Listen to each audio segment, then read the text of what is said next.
ഹബീബായ നബി സല്ലല്ലാഹു അലൈഹി വസല്ലമ തങ്ങൾ ഭാഗ്യ പരീക്ഷണം നടത്തുന്നതിനെ തൊട്ട് നമ്മെ വിലക്കിയിട്ടുണ്ട്.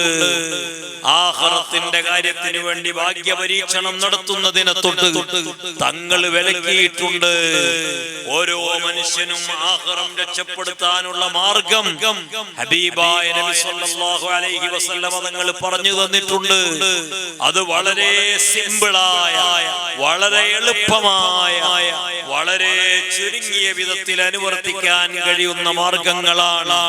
ജീവിതത്തിൽ നമ്മൾ നിരീക്ഷിച്ചാൽ, പരിശോധിച്ചാൽ നമ്മുടെ ഭൗതികമായ വ്യവഹാരങ്ങൾക്ക്, നമ്മുടെ തടിയെ അണ്ടാദിപ്പ് നടത്തുന്നതിന്, കുടുംബത്തെ അണ്ടാദിപ്പ് നടത്തുന്നതിന് നാം ചെലവഴിക്കുന്ന സമയത്തിന്റെ അത്ര നമ്മുടെ ആഖിറത്തിന്റെ പ്രത്യേക കാര്യങ്ങൾക്ക് വേണ്ടി നമ്മൾ ചെലവഴിക്കാറില്ല.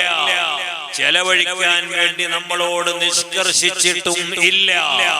5 വഖ്ത് നിസ്കാരം അത് കൃത്യമായി ഞാൻ നിർവഹിക്കും, അതിലപ്പുറവും ഇപ്പുറവും ഇല്ല എന്ന് പറഞ്ഞൊരു സ്വഹാബിയെ കുറിച്ച്, റമളാൻ മാസത്തിലെ നോമ്പ് അത് 30 എണ്ണം ഞാൻ നിർവഹിക്കും, അതിലപ്പുറവും ഇപ്പുറവും ഇല്ല എന്ന് പറഞ്ഞ സ്വഹാബിയെ കുറിച്ച് ഹബീബായ നബി സല്ലല്ലാഹു അലൈഹി വസല്ലമ തങ്ങൾ സ്വർഗാവകാശിയെ കാണണമെങ്കിൽ അങ്ങോട്ട് നോക്കിക്കോളൂ എന്ന് സ്വഹാബത്തിന് ചൂണ്ടിക്കാണിച്ചു കൊടുത്തിട്ടുണ്ട്.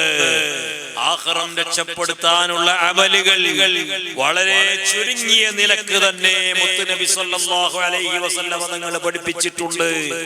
ആ അമലുകൾ അനുവർത്തിച്ച് ആഖിറം രക്ഷപ്പെടുത്താൻ ശ്രമിക്കണം.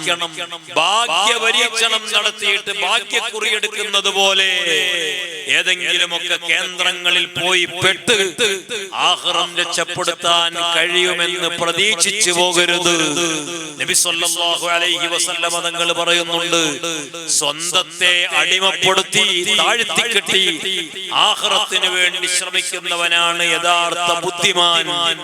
അതേ സമയം സ്വന്തം ഞാൻ ആരൊക്കെയോ ആണ് എന്ന് കരുതിയിട്ട് ഭാഗ്യ പരീക്ഷണം നടത്തുന്നവനാണ് ഏറ്റവും വലിയ വിഡ്ഢി എന്ന് ഹബീബായ നബി സല്ലല്ലാഹു അലൈഹി വസല്ലമ തങ്ങൾ പറഞ്ഞിട്ടുണ്ട്.